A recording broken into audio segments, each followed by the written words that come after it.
Cool. Let's talk about digital advertising. This is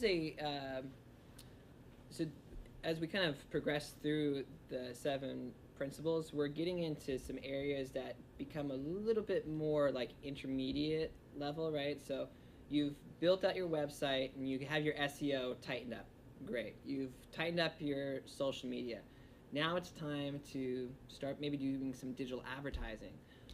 You can advertise on social media platforms like Facebook, Instagram, Twitter, LinkedIn, whatever it is. One that we spend a lot of time advertising on is Google AdWords. And so I'd like to speak a little bit more about search engine marketing. So that's where we'll focus our conversation on digital advertising. But if you have any other questions about other platforms, please feel free to chime in. So here's the definition. Search engine marketing, or SEM, is a form of internet marketing that involves the promotion of websites by increasing their visibility in search engine results pages, or SERPs, primarily through paid advertising. SEM may incorporate search engine optimization, SEO, which adjusts or rewrites websites' content and site architecture to achieve a higher ranking in search engine result pages to enhance pay-per-click PPC listings. A lot of information there, but as you'll notice, the digital marketing it's a very intricate web, right? Everything kind of ties back. So we talked about SEO, and that connects to search engine marketing, because you want to make sure that that landing page that somebody clicks on when they do a Google search, they have those ads at the top. You want to make sure that when they click on that ad, they land on a landing page that's consistent with the ad, because Google's doing the same kind of checks and balances to make sure, okay, does this ad's tagline match the title tag of the landing page, of the content on the landing page? So it all kind of integrates neatly together. Highly encourage you to make a Google AdWords account. It's free. Oftentimes, if you've probably participated in some of these projects at Cal State Fullerton, like Professor Atwong's class. I don't know if you've ever taken that digital marketing class, but Google actually does a project with CSUF where they'll give the class, a pile of money basically. It's $250 per group to do some digital advertising. So if you have a class to pick up next semester, highly encourage that one. But I encourage you to go on the Google AdWords, start an account, start kind of tinkering around. There's a lot of great videos and material to show you how to start your campaign. We'll kind of explain how to set things up.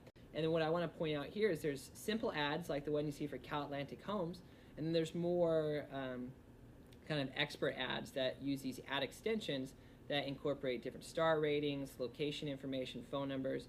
And so my challenge to you, again, go 1 inch higher. Start by doing some of these simple ads and work your way to some more of the intricate ads as you work through Google's kind of learning center and figure out different pieces that you can incorporate. Here's an example of some advertisements. So these are the search ads over here to the left and to the bottom right. The bottom right ads have actually been taken away for now, but just want to kind of build that out for you. And then on the right-hand side, you can see what are called display ads. So display ads are a little bit different, but it's actually like serving up an image. So how many of you have gone to a website like Disneyland.com? You're saying, oh, when's the park open today? And then you go on CNN, and there's a Disneyland advertisement on CNN. It seems to just follow you. It just seems to follow you, right? It's magic, right? Pardon the pun. It's magic, Disneyland. There you go. Thank you. Pity laugh. Not bad. If you gotta explain The joke, it's not as good. I don't know. Yeah. But the moral of that story is that that's called remarketing or retargeting. So when you land on Disneyland's website, it's able to grab your IP address and drop what's called like a cookie, which I've always thought is kind of a funny name, or a pixel.